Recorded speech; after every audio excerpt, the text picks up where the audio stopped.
اللہ اللہ اللہ اللہ اللہ اللہ اللہ اللہ۔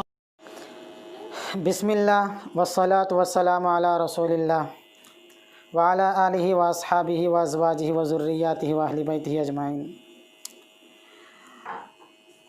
محرم الحرام کے مہینے سے متعلق بات چل رہی ہے۔ تو 10 محرم کا جو روزہ رکھا جاتا، ہم اکثر سنیوں کے نزدیک، اہل سنت کے نزدیک یہ تصور ہے کہ شہادت حسین کی وجہ سے رکھا جا رہا ہے یہ روزہ۔ بہت بڑی غلط فہمی ہے۔ حضرت حسین رضی اللہ تعالیٰ عنہ کی شہادت سے بہت پہلے جب نبی صلی اللہ علیہ وسلم مدینے میں گئے تو وہاں کے یہودیوں کو دیکھا کہ 10 محرم کو روزہ رکھتے ہیں۔ تو نبی صلی اللہ علیہ وسلم نے یہودیوں سے پوچھا، آپ لوگ 10 محرم کو روزہ کیوں رکھتے ہیں؟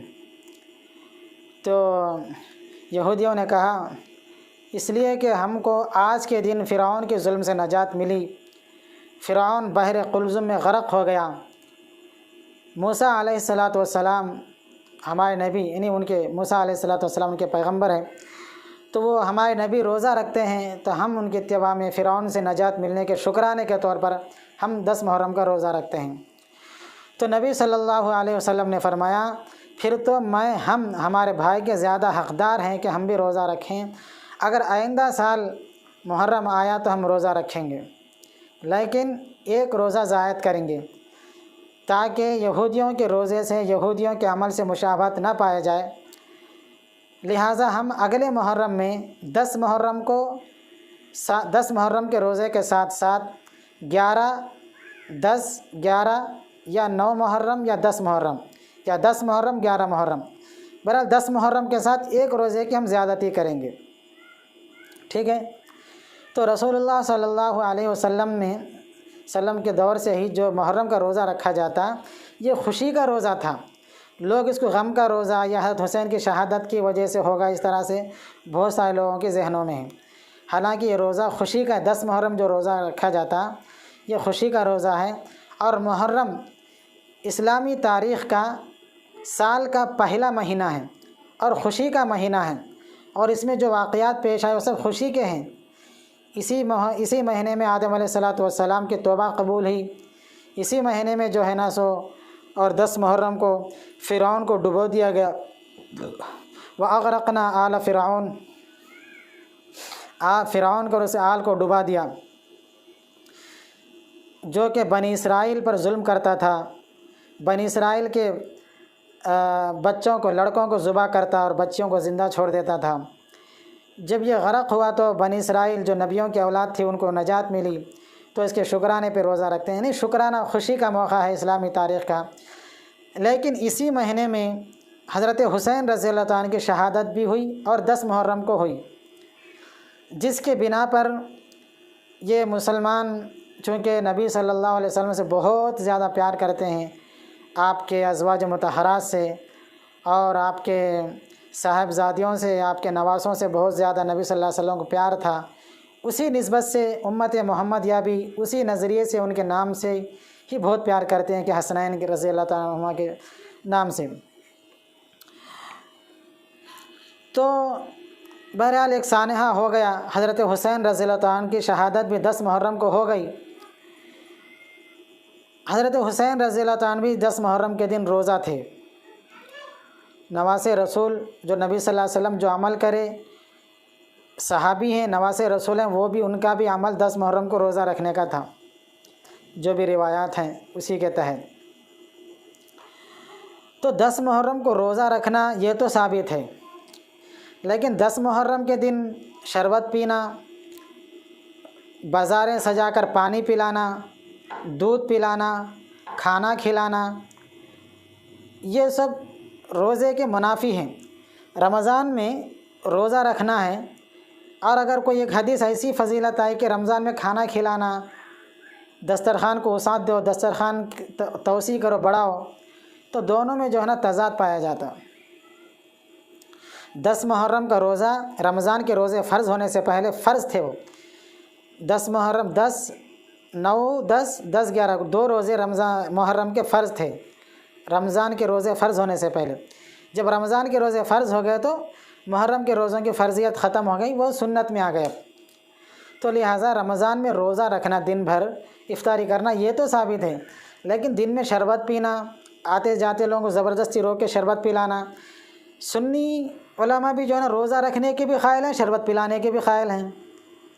روزہ اور شربت پینے میں دونوں میں تباین کی نسبت ہے، آگ اور پانی۔ بھائی روزے میں ایک خطرہ پانی بھی پی نہیں سکتے، شربت بنا کے پینا تو دور کی بات ہے۔ حضرت حسین رضی اللہ عنہ کی شہادت ہوئی تو اس دن شربت بنا کے پینا یہ کون سی بہانہ، یہ بناتے اس دن پیاسے تھے، ہم ان کے بدلے میں دوسروں کو پانی پلا رہے ہیں، تو صرف 10 محرم کو پلانے سے ثواب ملتا؟ نہیں میرے بھائی، غلط بات ہے۔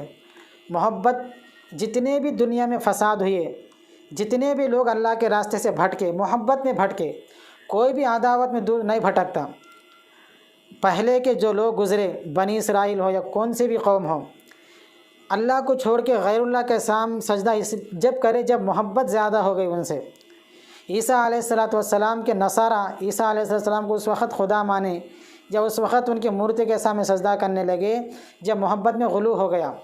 عزیر علیہ السلام کے ماننے والے، عزیر علیہ السلام کو جب ان کے پاس شرک ہوا، جب ان کے محبت میں غلو کر کے آپے سے باہر ہو کے ان کے سامنے جھکنے لگے۔ نوح علیہ السلام کے جو بزرگ تھے، ودم ولا سواعم ولا یغوث و یعوق و نصر، ود سوا یغوث یعوق و نصر، یہ 5 بت ان کے 5 بڑے بزرگ تھے۔ وہ ان کے انتقال کے بعد ان کے قوم ان کے بزرگوں کی محبت میں آپے سے باہر ہو گئی، تو شیطان ان کی مورتی بنا کے بتائی ہاں یہی تھے، تو مورتیوں کو رکھی، آہستہ آہستہ وہ پھر شروع ہو گئی۔ تو جتنے بھی فسادات، جتنے بھی خرافات، شرک اور بدعات، رسومات جو پائے گئے، محبت میں پائے گئے۔ یہ سب وہ جو 5 تھے نوح علیہ السلام کے بزرگ، ود اور سوا یغوث یعوق، اچھے لوگ تھے یہ 5 بزرگ، پنجتن پاک تھے ان کے۔ وہ پنجتن پاک کی محبت میں نوح علیہ السلام کی قوم ڈوب گئی، غرق ہو گئی۔ نوح علیہ السلام کے حق کے پیغام کو ٹھکرایا، لہٰذا ان کو پانی کا عذاب دیکھنا پڑا۔ تو محبت میں ہی تمام خرافات کو لایا جاتا۔ اگر کوئی سنی عالم یا شیعہ عالم یہ کہے کہ ابو جہل بہت اچھا آدمی تھا، بہت دل والا تھا، بہت متقی تھا، بہت عاشق رسول تھا، اگر اس کے فضائل بیان کر کے اس کو اگر تعریف کر کے اس کے سامنے جھکانے کی کوشش کرے تو امت محمد کبھی نہیں جھکتی، کیونکہ ابو جہل کھلا ہوا دشمن ہے، ابو لہب کھلا ہوا دشمن ہے، تبت یدا ابی لہب، مطلب ابو لہب کھلا ہوا اسلام کا دشمن ہے۔ ابو لہب کی تعریف کر کے اس کے سامنے جھکانے کی کوشش کرے تو کوئی بھی مسلمان نہیں مانتا، کیونکہ کھلا ہوا دشمن ہے۔ لہٰذا دشمن کے روپ سے اگر اپن بھٹکانا چاہے مسلمان کو تو نہیں بھٹکا سکتے، جس سے محبت رہتی، عقیدت رہتی، ان کو پیش کر کے بھٹکایا جاتا۔ تو میرے بھائی سمجھو بات کو، میرا آپ سے کوئی جھگڑا نہیں ہے، بس ہم یہ چاہتے ہیں، مرنے سے پہلے آگاہ کر دیتے ہیں، کل قیامت کے دن اگر ہمارے سامنے ہمارا دشمن کا بچہ بھی چل رہا، سامنے آگ ہے، انگارے پیر رکھنے جا رہا، تو ہمارا دل کلیجہ نچھوڑے جاتا، جتنا جلدی ہو سکے ہم اس آگ سے بچانے بھاگ جاتے۔ کل قیامت کے دن بھی تمہیں اس کا سامنا نہ کرنا پڑے، تمہارا کو محبت کا جھانسے میں، عشق و محبت کے جھانسے میں، نواسے رسول کا جھانسا دے کر جو جس طریقے سے پھنسایا جا رہا امت کو، خدا را سمجھو جتنا ہم نبی صلی اللہ علیہ وسلم کے دور سے دور ہوتے جائیں گے، خرافات آتے جائیں گے، لہٰذا سمجھیں نبی صلی اللہ علیہ وسلم کے نواسے رسول صلی اللہ علیہ وسلم حضرت حسین کی شہادت کے بعد ان کے بیٹے زین العابدین 30 سے 35 سال زندہ رہے، کبھی ماتم نہیں کرے، کبھی زنجیر زنی نہیں کرے، کبھی یہ سب خرافات نہیں کرے۔ ان کی محبت میں ان کے ماڈل بنا کر مکہ مدینے کے اس طرح کے نام لکھ کے گھوڑا گدھا لا کے ان کے سامنے سجدہ کرانا کدھر لے کے جا رہے ہیں؟ شریعت محمدیہ میں نبی صلی اللہ علیہ وسلم نے فرمایا، سلمان فارسی یا کوئی دوسرے صحابی تھے، وہ اپنے علاقے میں گئے، پھر واپس آئے، آنے کے بعد رسول اللہ صلی اللہ علیہ وسلم کے سامنے سجدہ کرنا چاہا، یا رسول اللہ اجازت دیجیے میں آپ کے سامنے سجدہ کر دوں۔ اللہ کے رسول فرمایا کیوں؟ کیونکہ ہمارے پاس دیکھے بادشاہ، اتنے ظالم بادشاہ، ان کے سامنے لوگ سجدہ کرتے ہیں، آپ اتنے بلند اخلاق والے آپ کے سامنے کیوں نہ سجدہ کروں میں؟ تو اللہ کے رسول نے فرمایا میں آیا ہی اس سے روکنے کے لیے کہ اللہ کے علاوہ کسی کے سامنے سر نہ جھکے۔ اگر میری شریعت میں، شریعت محمدیہ میں اللہ کے علاوہ کسی اور کے سامنے سر جھکانا جائز ہوتا تو بیوی کو حکم دیتا کہ شوہر کے سامنے سجدہ کریں۔ لہٰذا شریعت محمدیہ میں اللہ کے علاوہ کسی کے سامنے سر جھکانا، سجدہ کرنا بالکل جائز نہیں ہے، شرک ہے یہ۔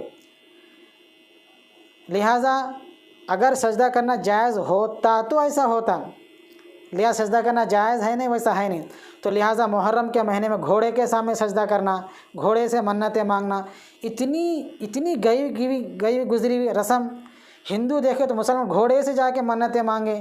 ایک جانور، اللہ تبارک و تعالی ہم کو اشرف المخلوقات بنایا، دنیا میں جتنے مخلوق ہیں، گھوڑے، گدھے، چونٹی سے، ہاتھی سے لے کر انسان تک، تمام مخلوقات میں اللہ تبارک و تعالی انسان کو تمام مخلوقات میں بلند، بالا، اعلیٰ، عرفہ درجہ والا بنایا۔ وَلَقَدْ كَرَّمْنَا بَنِي آدَمَ وَحَمَلْنَاهُمْ فِي الْبَرِّ وَالْبَحْرِ وَرَزَقْنَاهُمْ مِنَ الطَّيِّبَاتِ۔ ہم نے بنی آدم کو بہت ہی بامکرم بنایا۔ ہم مکرم ہو کے ایک مفضول مخلوق کے سامنے سر جھکا کے اس سے منتیں منگوا رہے ہیں۔ کیوں نسبت کیا دیں حسین کا گھوڑے کی نسبت؟ حسین کا گھوڑا، بے شک حسین کا گھوڑا افضل ہو سکتا، حسین رضی اللہ عنہ کہ ہم خاک کے برابر نہیں ہیں، لیکن گھوڑے کے سامنے سجدہ جائز، حسین کا نام دے کے گھوڑے کے سامنے سر جھکایا نہیں جاتا۔ میرے بھائیو سمجھو اس بات کو۔ بہرحال 10 محرم میں جو نبی صلی اللہ علیہ وسلم جو 2 روزے کے لیے فرمایا، اس لیے فرمایا کہ ہمارا دین تمام دینوں سے ہٹ کے ہے، صاف ستھری شریعت ہے، اس کے اندر کوئی بھی جھول نہیں ہے۔ اگر یہودی بھی روزہ رکھے، ہم بھی روزہ رکھے، ان کے جیسے مشابہت نہیں پایا جانا، اس لیے ہم ایک روزے کی زیادتی کرتے ہیں۔ ہمارا دین ہر شریعت سے ہٹ کر ایک دم صاف ستھرا سیدھا دین ہے، لہٰذا اس کے اندر جو بھی لوگ غیر غلط لا کے امت مسلمہ کو بھٹکا رہے ہیں، ان کا ایمان پہ ڈاکہ ڈال رہے ہیں، حسین رضی اللہ عنہ کی محبت کی شکل میں آ کے۔ اللہ تبارک و تعالیٰ امت مسلمہ کے ماؤں کو سمجھنے کی توفیق نصیب فرمائے۔ خاص کر کے میری بہنوں ماؤں کو سمجھو اس بات کو کہ غور کرو کہ اللہ تبارک و تعالیٰ نے شریعت محمدیہ میں کیا اصول دیے۔ اللہ تبارک و تعالیٰ ہم کو دین سننے، قرآن کو پڑھنے، اس کو سمجھنے کی توفیق نصیب فرمائے۔ آمین والسلام۔ دعوت مجھ سے کیوں اتنی، میں تو قرآن کا داعی ہوں، رسول اللہ کا وارث، صحابہ کا سپاہی ہوں۔ مجھے ہے کفر سے نفرت، میں تو حق کا فدائی ہوں۔ زمانے کے ہر ایک ظالم، ہر جابر سے لڑتا ہوں۔